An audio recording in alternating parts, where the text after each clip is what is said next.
Think Live Be production. 3, 2, 1.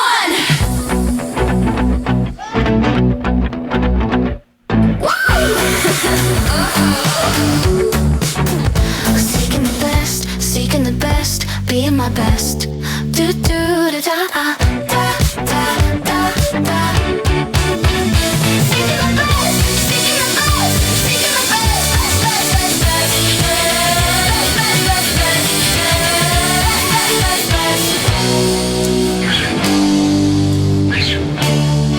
Welcome to Seeking the Best. This is our podcast for growth-minded real estate agents seeking clarity, focus, and a better way forward. I'm your host, Kathryn Stelgis, and sitting across from me is my co-host, Patrick Fatika. He's our sound engineer, producer extraordinaire. Good morning. Good morning. Good morning. How are you today? Doing all right. It's been such a long time since I've seen you. I know. Just kidding. We live together. If this is your first time listening to the podcast, this is my husband, significant other, partner in life, teammate. That's me. And vice versa. Oh, we've been together a long time. And so he's been beside me this whole journey of getting my real estate license and saying, I'm going to sell houses. Yep. And so he's learned a lot through osmosis. And he's just generally a smart individual. Yeah, that's me. Smart. Okay. Oh, Let's you move can't on. take any more. Okay. But anyways, it's our new season. We're starting our brand new season. Brand new season. So for new listeners, congratulations. You made it just in the nick of time. Last season, we talked all about time. Like we might have beat it to death. No, I'm just kidding. I could have recorded probably many more episodes on time and how to use it. Yeah, and we did a pretty good job. I think we covered a lot of best practices with time management because it's just the most important thing, I think, when you're not just a real estate agent, but when you're your own boss. Because it is so easy to misuse time. Yeah. And it's different when you go to a job and they give you like a list of duties and they tell you like, here you go, here's what you need to do every day. If you just do these things, then you keep your job and you get a check every week. Right. And that keeps you incentivized to do the things that you're supposed to do. And it sounds the same. But it's not, because you go into real estate and nobody really, depending on what company you go there's no to, accountability except for nobody's there to tell own. you and check in to make sure you did the things except yourself. Or cares. Or cares, yeah. Then no one cares whether I don't think that's true within my own brokerage, and yet we're talking to a mass audience here, and a lot of you probably don't even have a brokerage to go into. Yeah. And so you're watching YouTube videos and you're listening to us, and we're trying to figure it out. And there's nobody there though to check in with you daily to say, hey, did you do that? Did you do that report? I'm just kidding, like as if you're in an office environment, but hey, did you make the contacts? How many appointments did you set today? Like, did you do the things you're supposed to do? And so you're responsible for yourself. And we're all really bad at being our own boss and keeping ourselves accountable. And we allow too many other people to control our schedules. So we dug in on all things time related, and I'm sure we'll revisit again in the future, but we are onward to a new season. Okay, what are we going to talk about this season? Okay, so this season is lessons I learned the hard way, so you don't have to. And listen, this is going to be like 10 episodes of therapy sessions. So listen, I hope that through my mistakes, other people can do better than me. And I know there's a part of me that's like, there is that, and this is going to sound a little weird, but there's a part of me that's like, the only way for people to not make mistakes is to learn from their own mistakes, because there is a certain amount of, when I was your age, blah, blah, blah, or like your parents telling you, you're not whatever. And it's like, you don't know, mom. So no, I agree. Like there's a certain amount of, you have to have your own experiences to improve. But there's going to be a lot of stuff in here that you wish you would have heard. Yeah, like if somebody before you got into it. It goes back to what I was saying, is we don't have a boss or somebody checking in with us. And when I first got into real estate, I was not with Keller Williams. I was with a different company, and nobody was there telling me what I needed to do. Like I was just sitting in our tiny rental still going to school. Well, 450 square feet. Yeah. And so I didn't know anything. And I forgot where I was going with that. Oh, just that, like, I didn't have anybody. And if somebody had told me how important something was, maybe I still would have made the same mistakes, right? Mm-hmm. But probably if I had some accountability or some... And it depends on who the person was.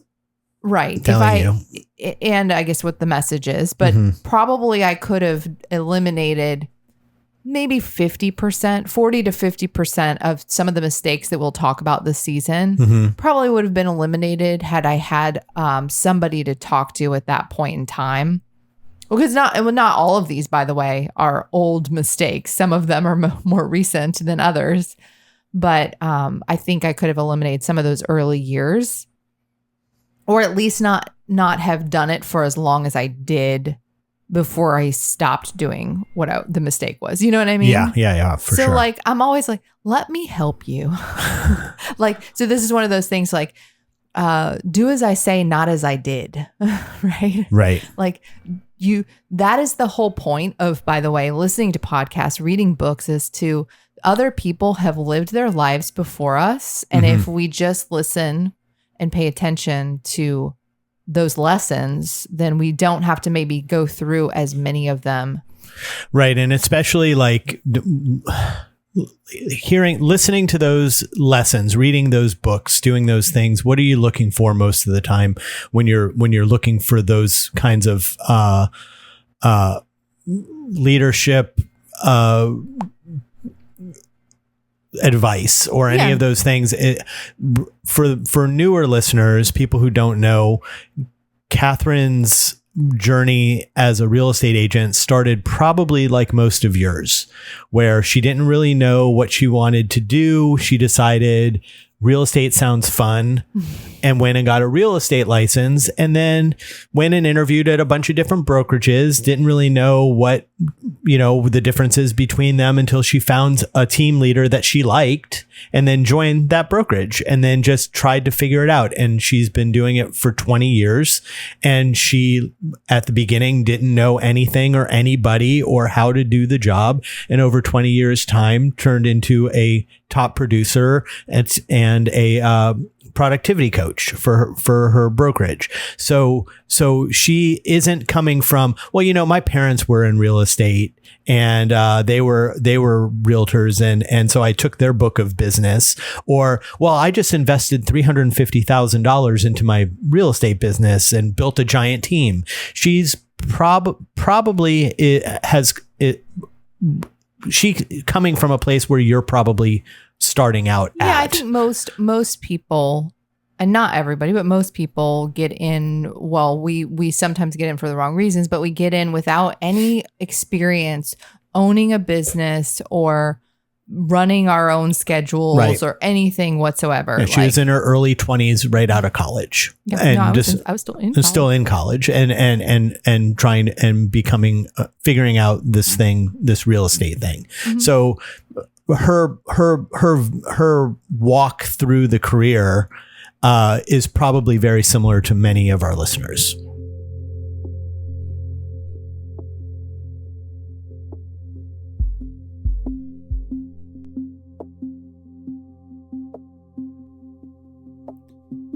So it's 2006, and I actually just graduated from the University of Central Florida, and I had a degree in marketing, and I was like, what should I do with this?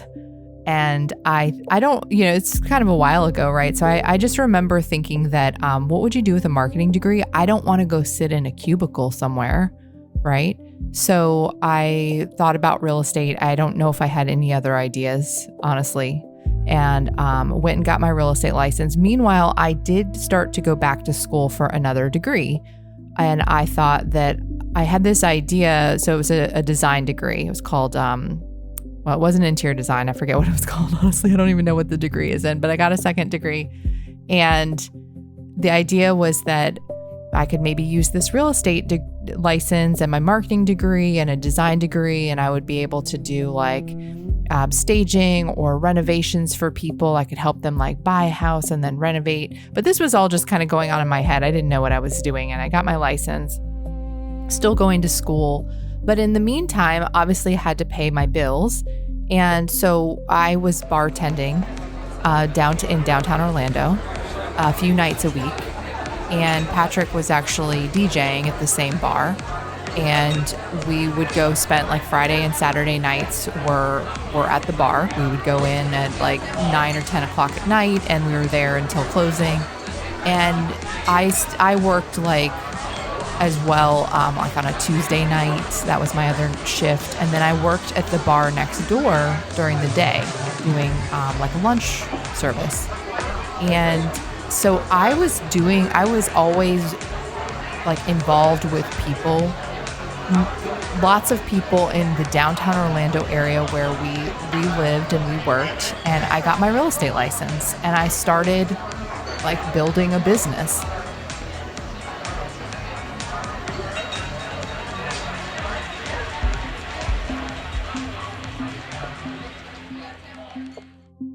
And I remember the first company that I started with, they did have a training program. It wasn't as comprehensive as what Keller Williams, my current brokerage, it has. But I do remember it was like a 2-week program, and there was a conversation about sphere and who you're supposed to add to your sphere.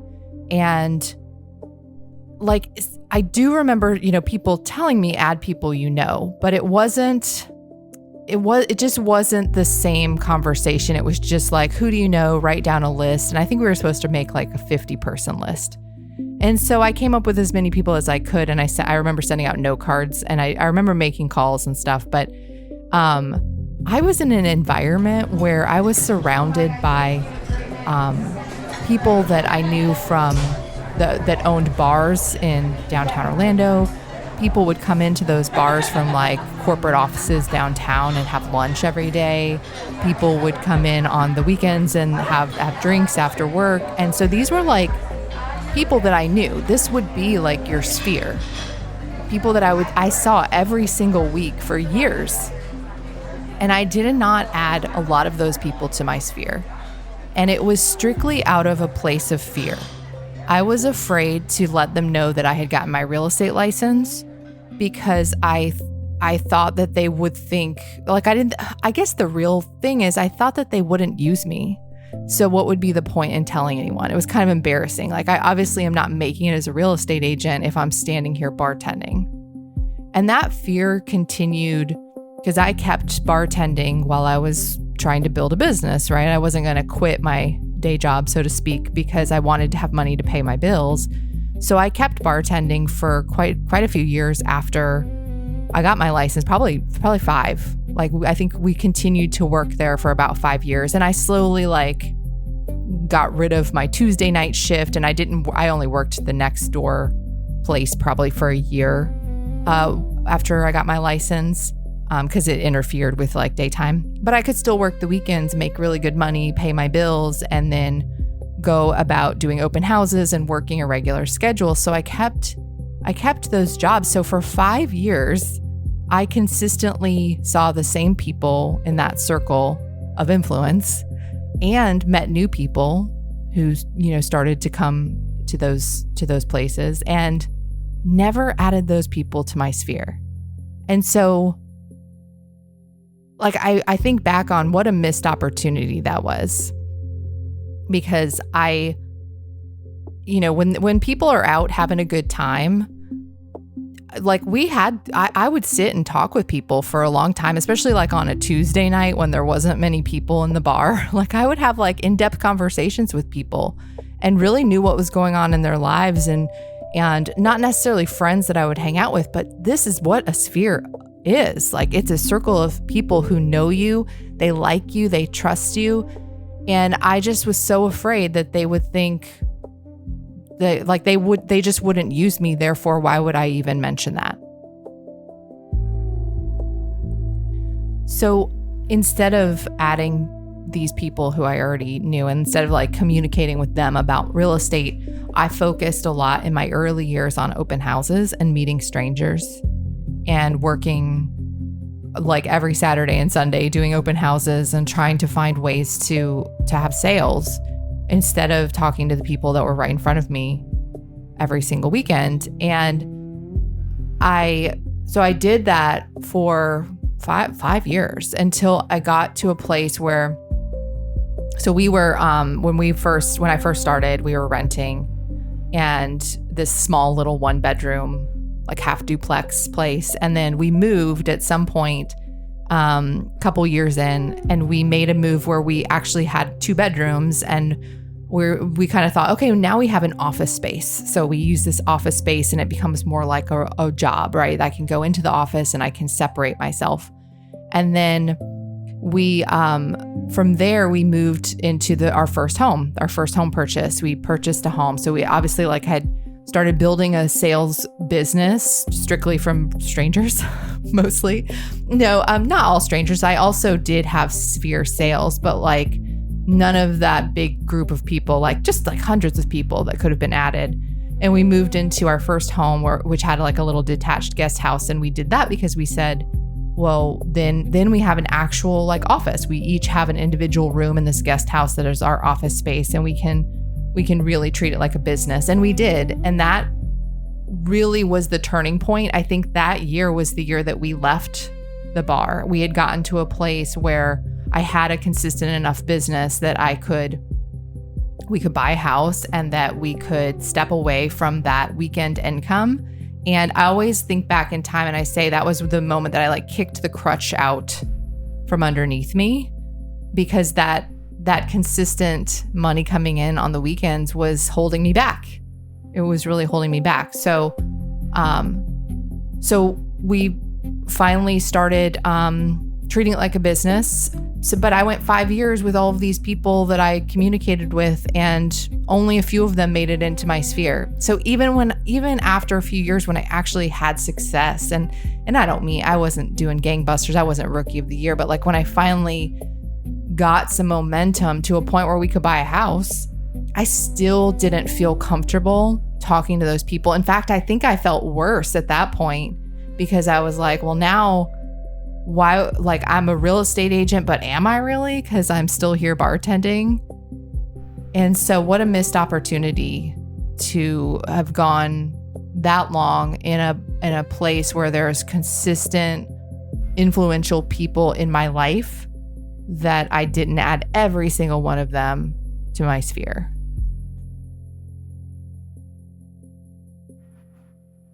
Yeah, I remember all of that. And I think there was definitely discussion about those people. And there was, you're almost ashamed that you were still working. There was this thing where the people who knew you were an agent found out, it was almost like a secret that you kept.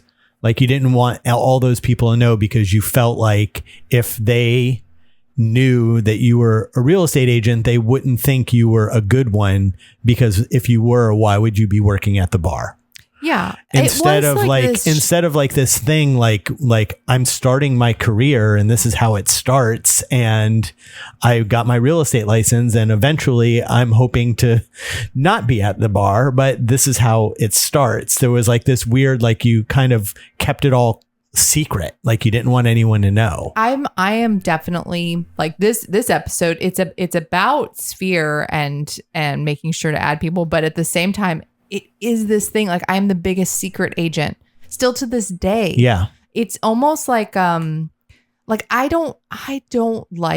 competitive and I like winning awards. Yeah. I don't love sharing that. I like sharing it with an inner circle. I'm proud of what I accomplished. But there's this weird thing. And I guess in today's day and age, now remember, this was 20 years ago, but in today's day and age, people are blasting on social media nonstop, bragging about their sales and things. And it's it is part of culture today. Mm-hmm. And you can put it out there that you're a busy real estate professional very, very easily. Yes. Even if you're not that busy, you can portray that. But there was this thing that I felt at the time. Facebook was just starting.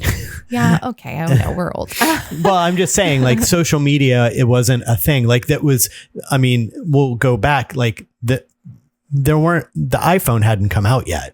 I think the iPhone. Well, okay. No. I think the iPhone. Like, at the had beginning. come out. No, it hadn't. You had that blue Nokia phone. Okay. Let's not. And I had like a one that you play, like, had that little tiny screen. It in was like, 2006. yeah, like, yeah. I think the iPhone. No, Kat, we had when we were living at Livingston, we had so social media was a thing, but it wasn't like it is now. No, I agree. Okay, the iPhone came out in 2007. Okay, you're right. Yeah. So But wait. so for younger listeners, newer listeners, you guys have to remember, like, it wasn't the same thing. But the fear, what I'm describing, Yeah. I don't think that having social media the way it is today, I don't think eliminates that. In No, you're fact, 100%. you might be afraid to be posting and sharing with the world if you know that the world knows something else about you. Like, they know I'm still working this other job, and therefore it feels weird to do that. But it all comes from, there was some sort of shame thing, which is totally ridiculous. Like, thinking about it now is like, why was I ashamed to be starting a career? Yeah. Like, you should have just already been there, Or was something. I was ashamed that I had to keep a bartending job. It's like, I just started. Yeah. But I do remember thinking after a few years that it felt worse. Yeah. Because I was like, why am I still here? I feel like I should be further along. But at the same time, like, we obviously were, because we went and bought a house. But Mm-hmm. like, I'm one of those people, and this probably resonates with listeners, like, nothing is ever good enough. Like, I could achieve all my goals this year and it's not good enough. Then I'm thinking about the next thing and I'm like, oh man, I should have done this. there? Why am I not at this next level? And that is a good thing for drive and improving yourself, but it can eat you up inside, and it can cause you to make stupid decisions because, you know, thinking back to it, like, I think about some of those people that came into that bar. What if I had added them to my sphere and kept in touch with them over the years? You did say, like, corporate people that would come in for lunch. And if you don't live here in Orlando, downtown Orlando is at that time was a bustling downtown area with tons of big buildings with lots of attorneys and bankers and all sorts of different offices, and there weren't that many places to get, like, lunch, or they would get out of work at 5 o'clock and they'd go to happy hour, and they'd all come into the bar and talk to whoever the cute bartender was behind, you know what I mean? And it's like, it wasn't just the regulars that came in on a Friday night that were going to college and stuff. There was a lot of corporate business owners and just corporate people that you had come across. I had totally forgotten about that part of it. Literally, I drive down the interstate, and every, like, attorney's billboard that I see used to be somebody that I talked to at that bar. Right. Or the restaurant next door. Yeah, they were still in their, just starting off, and they were in their early 30s, and they were the people that would get out of work and go get drinks at happy hour, mm-hmm. right? And now they're all in their 40s, and they all have, and they're in their career, and you had a huge opportunity to be giving out a business card to people. No, I remember too, like, so there's two parts to this. Yeah. One is that there were people that I did add. Mm-hmm. And those, maybe it was because you also have to understand I'm a shy person. Did you you added the people that were like, oh, you have your real estate license? And then would talk to you about real estate on their terms, and then you're like, oh, well, they kind of talked about real estate, so I guess they kind of see me as a real estate agent, so I could kind of put them in my sphere. Yeah. But you didn't go out of your way ever to say, hey, I have a real estate license. If somebody asked, you might say it, but you weren't going to say, oh, I'm a realtor during the day. I'm just doing this job until I can make enough money to not be here anymore and I can build my career. Well, like there's two parts to this. As I was saying, one is you have to understand that I am still to this day an introvert. I'm not an outgoing person. I'm not the person to necessarily start a conversation. And so that was a challenge in itself in a sales career. So, if I went back in time, who I am today, if I took who I am today and put myself back in that bar, would I be handing out business cards? Yes, 100%. Yeah. Because now I have all of the knowledge to know that was opportunity, opportunity, opportunity, opportunity. Every single person that I'm thinking in my head. How awesome would it be, you, Kathryn, of 2026, to now not to bartend, that'd be terrible, no. But to have the opportunity to meet that many people on a daily basis. Yes. Oh my gosh. Like, could you imagine? When I say opportunity, I am thinking like specific people, but then I'm also thinking like there isn't like in my life today, there isn't a place where I can go and have that many conversations every week. Yeah, it could have been hundreds. Like there's so many people walking through those doors.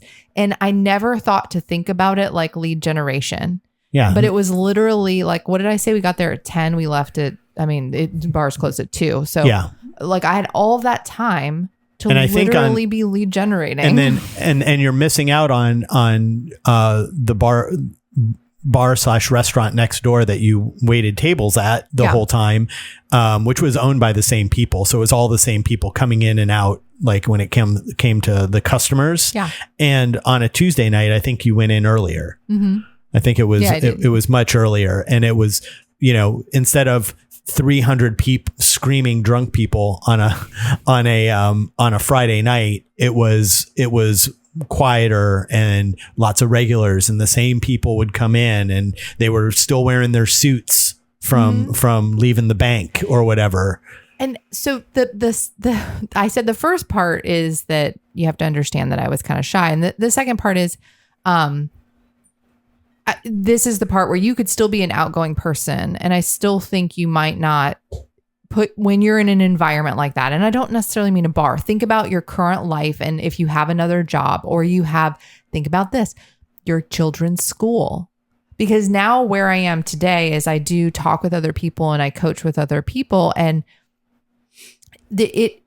I hear people say stuff like, oh, well, there's already a realtor in the PTA. Who cares, right? But I get it, because back then I would have immediately discarded myself as the person. Yeah. Like, obviously I'm new. I can't be the one showing up. And yes, you can. You should. You're going to regret it. That's the thing. Don't be me. Like, do as I say, not as I did. Like, I wish I could go back in time. I really do. The at the core of that is fear. The shame thing is it's there, but it sort of doesn't make any sense. But I think it's just back to like, it's fear of letting people know that you're in business, and you end up being this secret agent that is like, well, when I get some success, then I'll tell them about it. Yeah. When I finally have some sales happen. And it's this catch-22, right? Because it's never enough. So then after year 1 and I had made some sales, or year 2, then did I go out and start telling people? No. Then I was like, oh, why am I still here? Then it got worse. And then now it's worse. And then what happens is you finally see enough success that you don't have to work there anymore. And guess what? You're not around those people. Mm-hmm.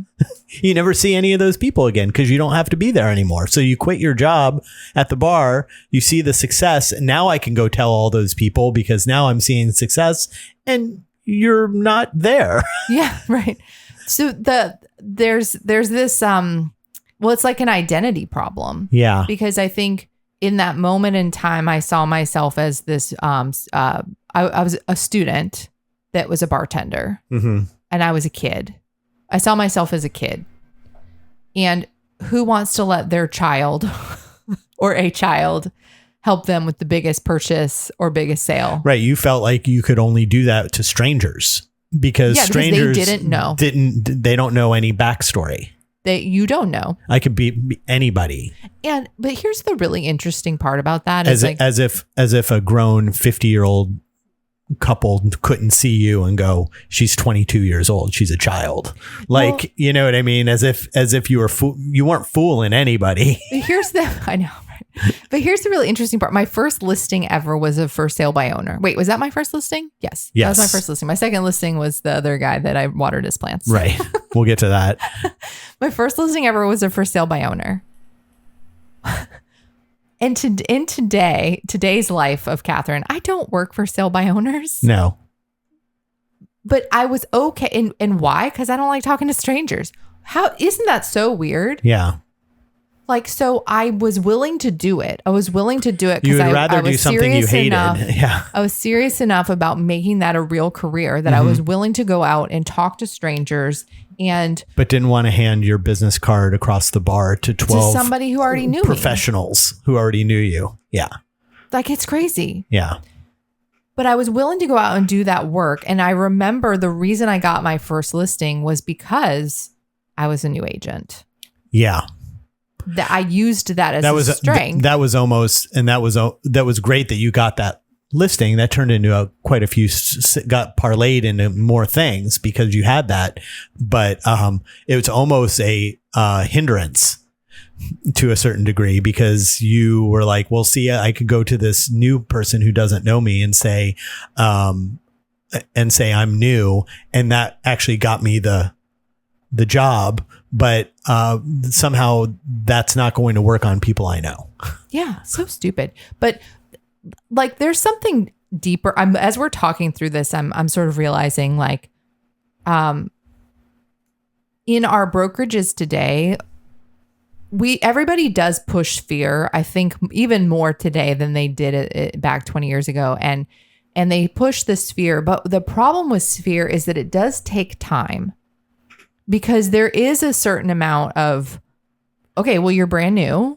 So I'm not saying that that's what people really think. Well, you don't know. Right. And you don't know how to. But you haven't implanted yourself in their brain yet. And you don't know how to convert really because you're new. Like, you haven't figured that part out. You're talking to, let's say they tell you to build your sphere to 200 these days. Right. And 201. And there's specific reasons behind that, but over time, those people will refer business or do business with you. But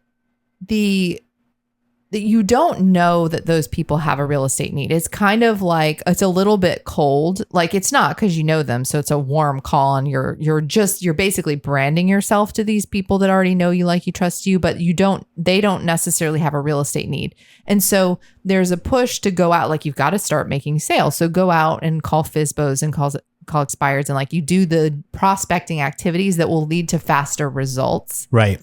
But I think the challenge with that is that you need to be doing both equally. Like, not where I really kind of leaned into I didn't just do. I definitely, because I even remember like handwriting note cards and stuff. Like, I did sphere stuff, but it certainly wasn't 200 people. No, and nobody told me that. Yeah. But like, you get to choose like how you spend your time. We talked a lot about time. You get to choose how you spend your time, and I think that we as newer agents make the mistake of leaning too much on the people we don't know, because we're like, well, they're raising their hand, but we don't have the skills yet to like convert that at a high level. Mm-hmm. And you can spend months on that instead, and then you like, well, I made my calls to my sphere.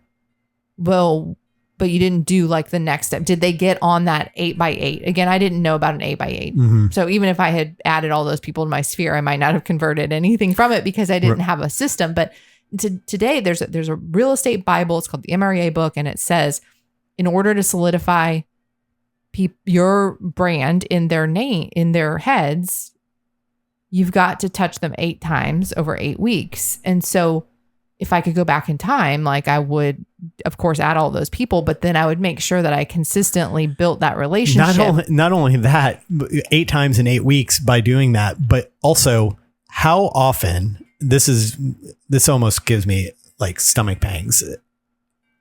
You would actually have been in front of them almost on a daily basis.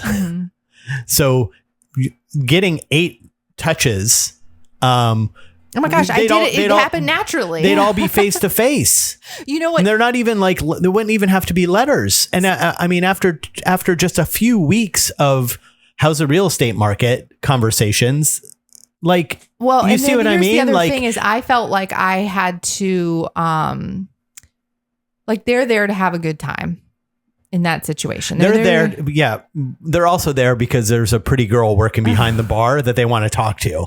And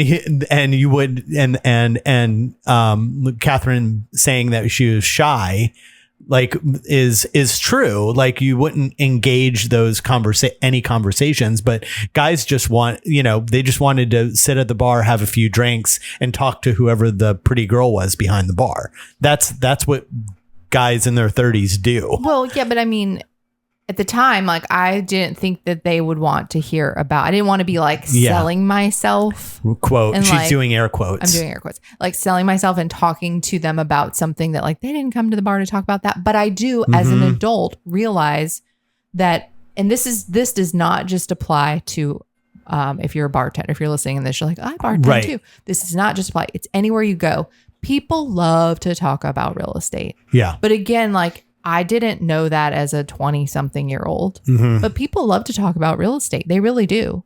And so I can now today as an adult go out somewhere, have a conversation with someone. And the minute that comes up, people are like, oh, what's going on in the market? Yeah. They want to know. Yeah. They want to talk about it. People love to talk about real estate. If you could have been having conversations with people on a weekly basis about real estate, how long before they are like, I'm thinking about buying something? Yeah. How long? You know what I mean? And all it takes is one of them in the group of 12 guys before all of a sudden there's a second and a third, because we know that it goes in groups of friends and people who socialize. Once one person does it, they all do it. The same way as doing renovations on the front of your house. And all of a sudden, the neighbors putting in new plants. I wish that I would have believed in myself a little bit more, because here's the thing, like I believed in you. Oh, I did. I still do. When you go and when you go out and you convince a for sale by owner to list with you as your first deal ever in a market where there's like 26,000 listings for sale and nobody's buying. And I somehow managed to do that. I wish that would have given me the confidence to know that I am a capable, smart person that anybody should be happy to work with, because I'm a serious person. I'm not just out, like this wasn't a part-time thing for me. I was building a career. And I wish I would have believed in myself a little bit more. What that for sale by owner did was it did give me confidence to then go work with somebody else or go continue to try to convert another for sale by owner or go to do open houses and talk with strangers. It did give me confidence to keep building. I just wish it would have allowed me to see that even people I know, like you owe it to them. If you're serious and you're really dedicated to being the best agent possible, then you're going to classes, you're learning, you're training, you're going to be a better agent for those friends and family that you see or sphere that go to the bar you hang out at, or at your school, your kids' PTA. Like you owe it to them to introduce yourself, because there's a lot of bad agents out there who don't take things seriously. Yeah.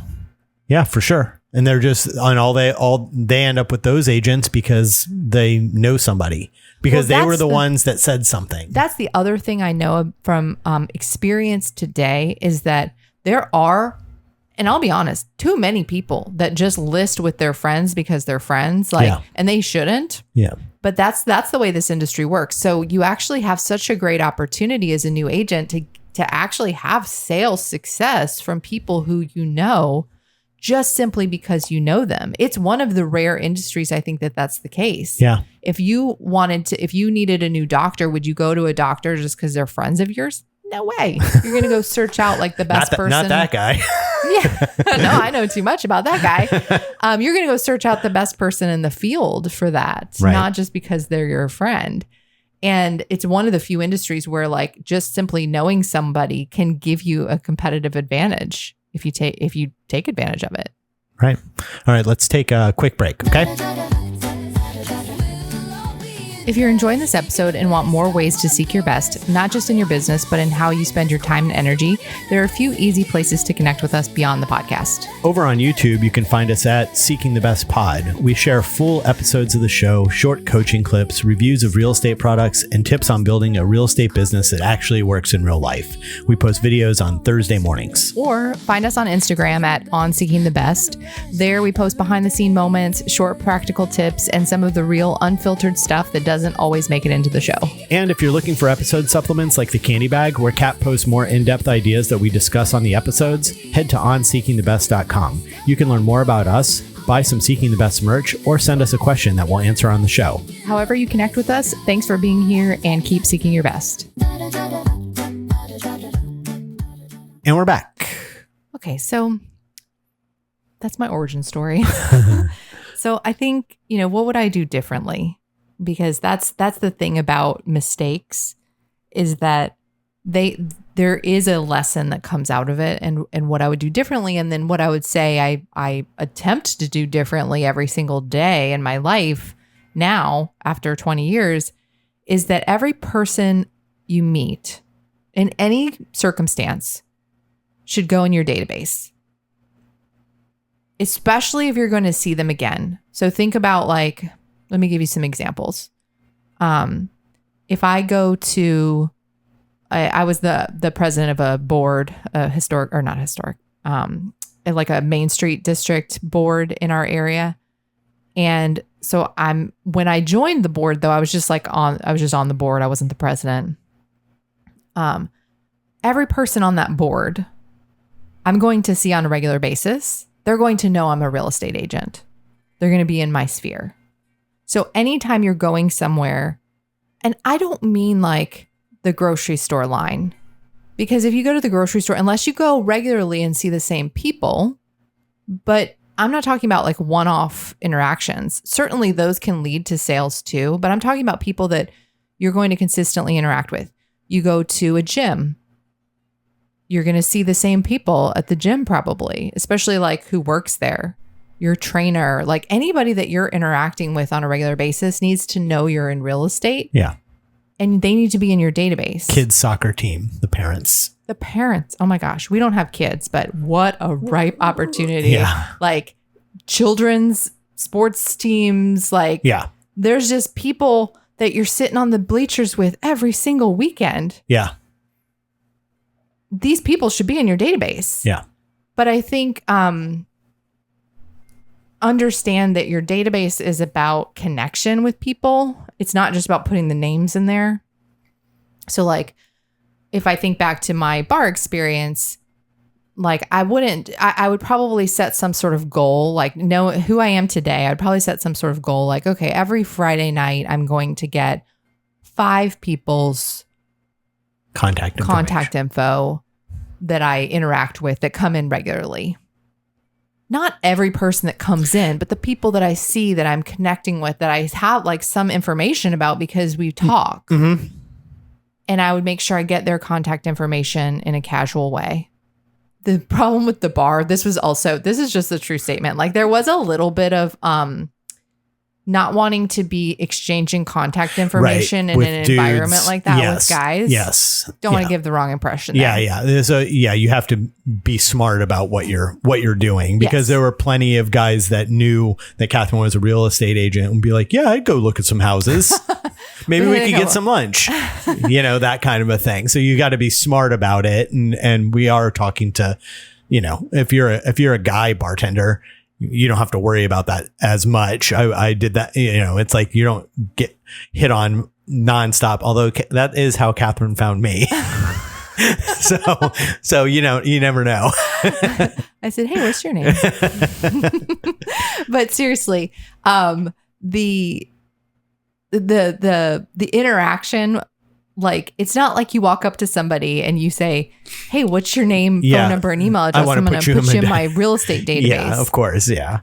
But having some sort of goal, I think, is what Having the goal is what makes it work nowadays. Like, so if I was going to see an opportunity, if I was going to go to a networking event, what am I there for? Yeah. I'm there to make connections with people who I can keep in contact with. It's why I don't go to them. Yeah. It's one of the like, I don't go to those kind of events with Kathryn, because if I go, then I'm just going to talk to you. Then she's just going to talk to me, and we're going to stand in the corner, and that's going to be it. Yeah. So it's a bad idea for me to go with Kathryn to any of those things, because that's what ends up happening.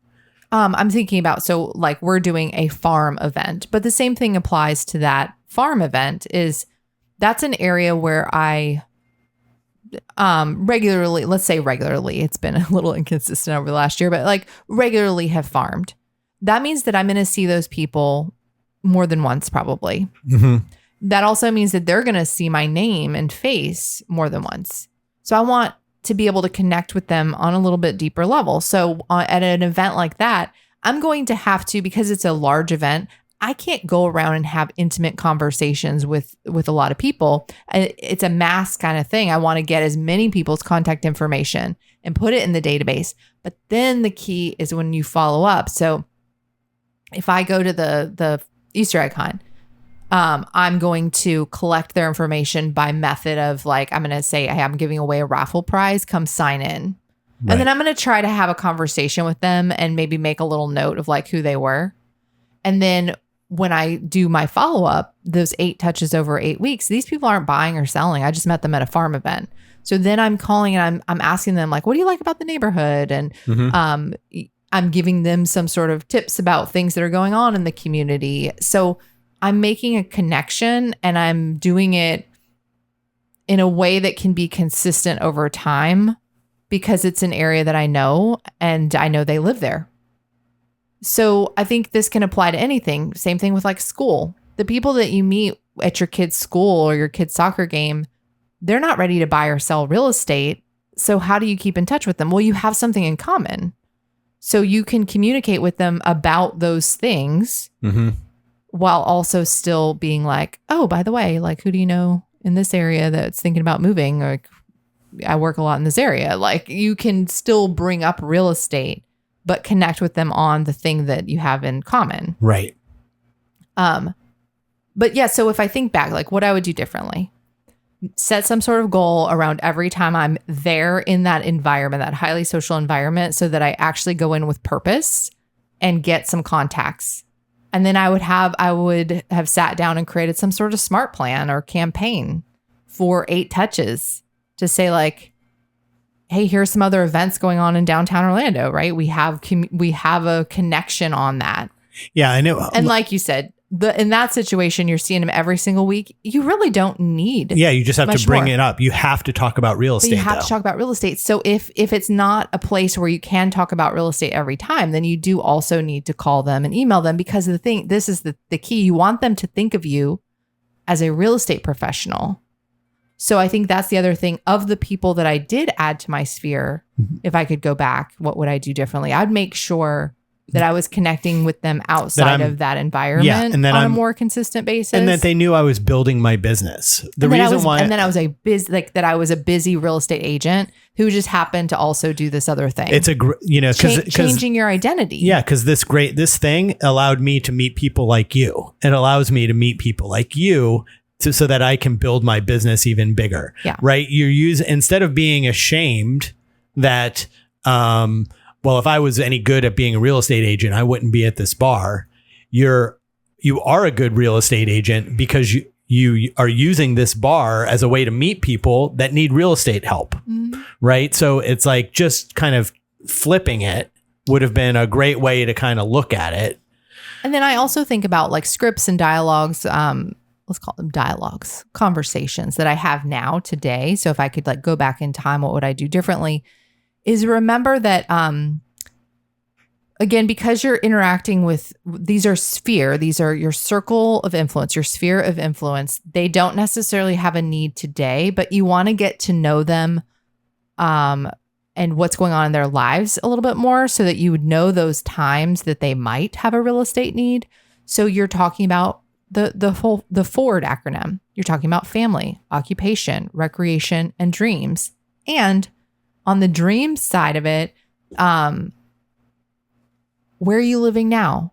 In an ideal world, like, when would you buy your first home? I'm just thinking back to like the bar. Mhm. Like, I was dealing with a lot of people that were also my age. There was those older, like, corporate people that would come in and stuff, but a lot of other people that were like our age and not homeowners yet. Mm-hmm. So little did they know the crash was coming. But having those conversations, right? They don't have family yet. Like, we're young people. So, but they have their friend circle. So what does that sound like? How's Rick doing this week? I haven't seen him in a while. How are things going at work?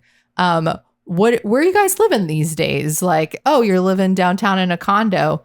Then you're talking about like, oh, well, what's going on? If they give you some sort of clue as to promotion or life event, right? Mm-hmm. Like I'm thinking of a specific group of people that came in all the time. And like, I remember there was like 2 of them that became a couple, and then like they went on to get married. Mm-hmm. Like, these are the things like that were happening right in front of my face. Right. That, guess what happens when people get married? They buy a house. Yeah. And I'm sure that they did, because like a few years later, I was actually showing houses to someone, and I was like in a house that was for sale, and it was definitely like them and their pictures on the wall. Yeah. And I could have been the one that helped them buy that house and sold it had I had those kind of conversations. Yeah, for sure. I know. Well, I mean, don't be afraid. People understand, and people want to talk to you about it. It's like, once they see that you're passionate about it, that's what you're trying to do. It's like, people always are so solo about all of this stuff. It's like, these are people that know you. They want to help the same way that if it was reversed, you would want to help them, right? They're starting their own pet grooming business, and they come in and they go, and they talk to you about their pet and how they're doing this and this and this. Are you going to, and the next person that walks through the door says, yeah, I'm looking for a pet groomer. Are you going to be like, well, I kind of know somebody, but I'm not going to? Of course not. You're going to help them. It's like, so understand that people want to help you the way that you would want to help them. And you make your decisions based on that. So I'm thinking about the same group of people. And I remember at one point, the one of them opened a gym. And so, like, remember, like, these are just people coming in to have some drinks. And yet I knew what was going on in their lives, that they were, they became a couple, they were getting married. This person was opening a gym.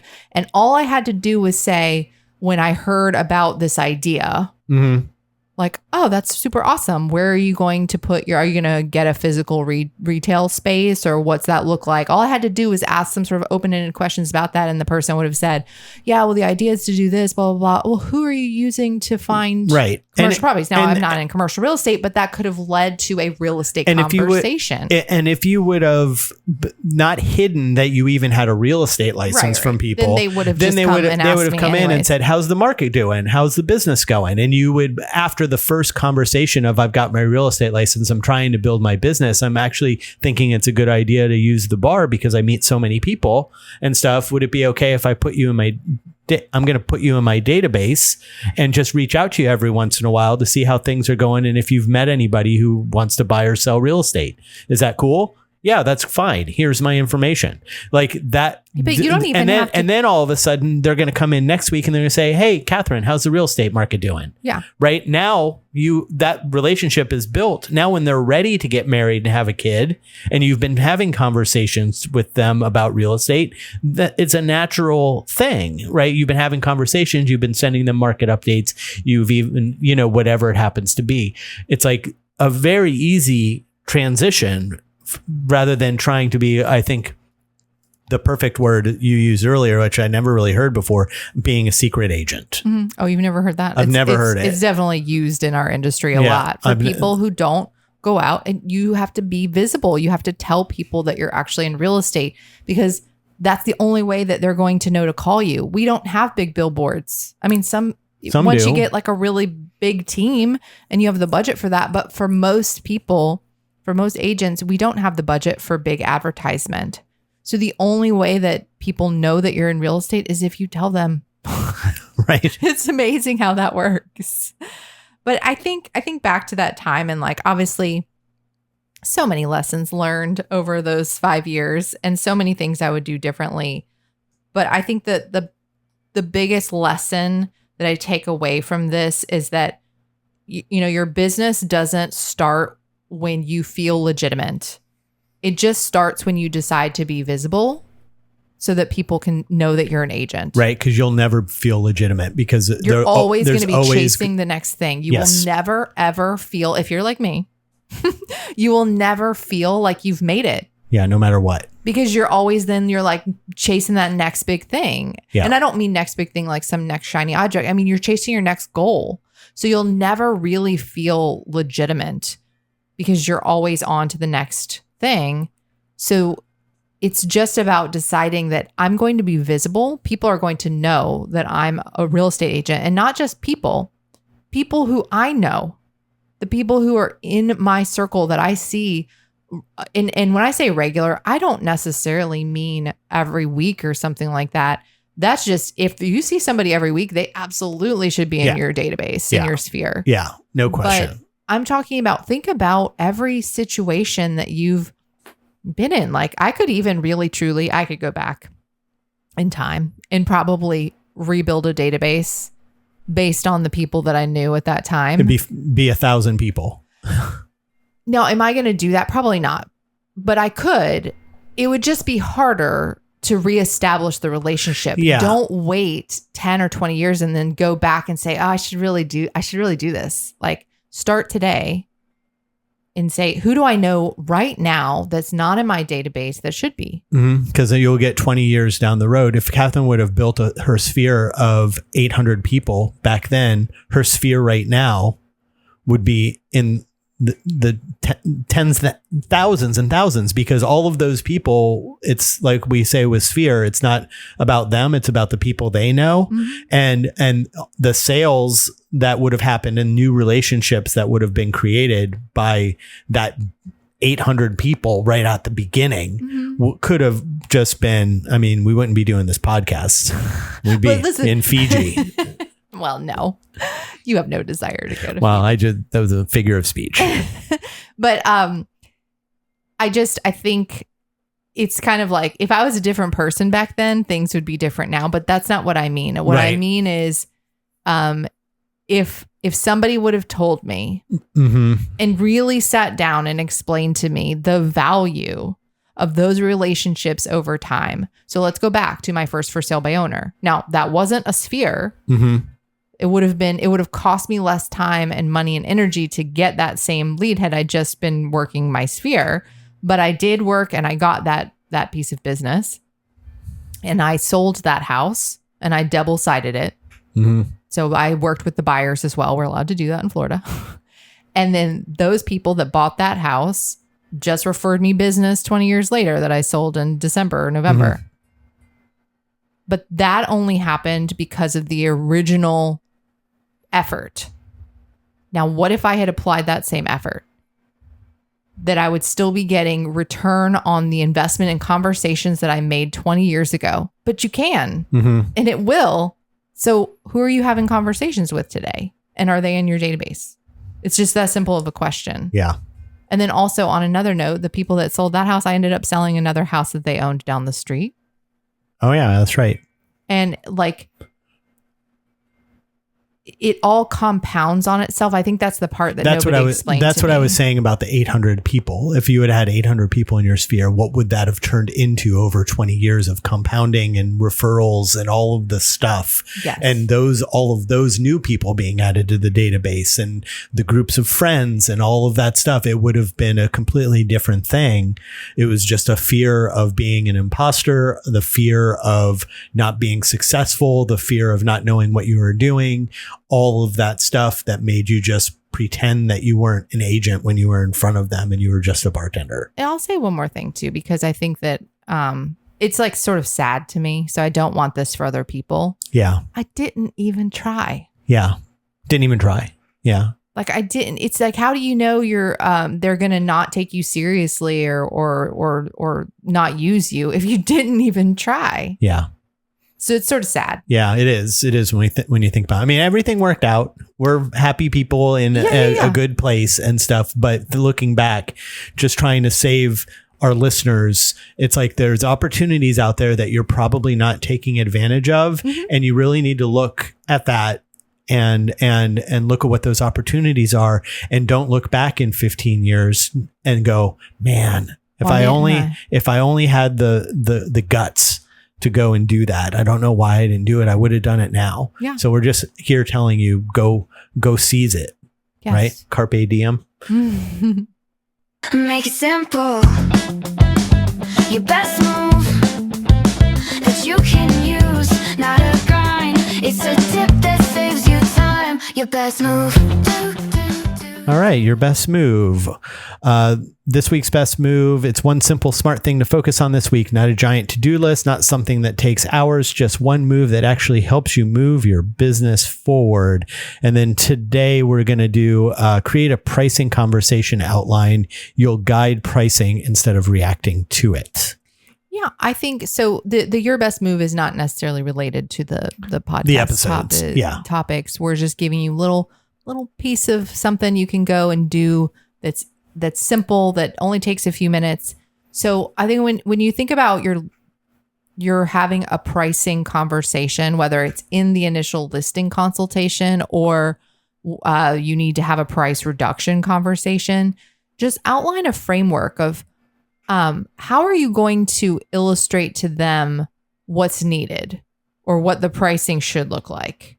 So when it's I'm not going to go too in depth on this, but when it's a price reduction conversation, it's facts and figures and feedback. Oh, I just made that up. Facts, figures, feedback. What are the facts? We've had X number of showings in this many weeks, and here are the figures of the other homes available in the area, the prices of the other homes available, and here's the feedback we're getting on yours. This is the framework to help them come to the realization. You're not out there telling them they should do XYZ. You're saying, based on the feedback that we've heard so far, what would you like to do? Here, as I see, and then this is like a framework for conversations. Like, as I see it, you have 3 options. We can leave the price as it is. We can raise the price. No, I'm just kidding. But you're giving them options based on the facts, what's going on in the market, the figures, and the feedback that you're getting. And if the feedback is saying it's overpriced, what, Mr. Seller, what would you like to do at this point? Is that it? Sure. Okay.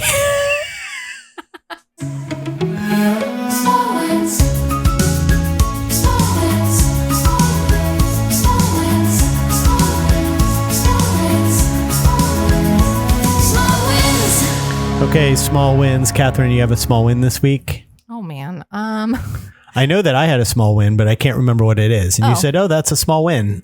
Oh, yeah. There was something that you said, and I was like, that's literally like what we mean when we say small win. Because sometimes it seems like too big that it's not worth sharing. Like, or it's just you just kind of did something. Or yeah, like I'll say I did laundry, and it's like, okay, congratulations, Kathryn. But my small win this week, again, it's super tiny, but like I went and cleaned out my car. Oh, yeah. We tend to, as real estate agents, live out of our car, and it can get pretty gross. And there was a period of time over the last 2 weeks where I literally found myself, like, I opened up like a protein bar, I ate the protein bar, and then I took the wrapper and I just threw it over my shoulder. Oh, I've seen you do that before. I was like, okay, that's unacceptable. So I cleaned my car out. And I don't have a small win. I mean, I've been working on this house. I used a Rubio monocoat on a door, which is a stain product that did a really great job that I was really happy with the way it turned out. It's the first thing I did on the house. You're talking about the bathroom door in the I'm talking about the bathroom door. It's beautiful. Yeah. And that, but that's not really a small win. That's just a thing I did that turned out good. That turned out well without any issues. So that's a small win. I guess you can when you're doing home renovations and or you don't building, and you don't hit a wall. That's a win. Right. Hey guys, for episode extras like the candy bag, ask us questions, or anything else we mentioned today, you can find it all at onseekingthebest.com. And for Kat and myself, thanks for listening, and we'll figure this all out next week. Bye. Fall down, get back up, keep on reaching, don't give up. Step by step, nothing less. This is how I seek the best.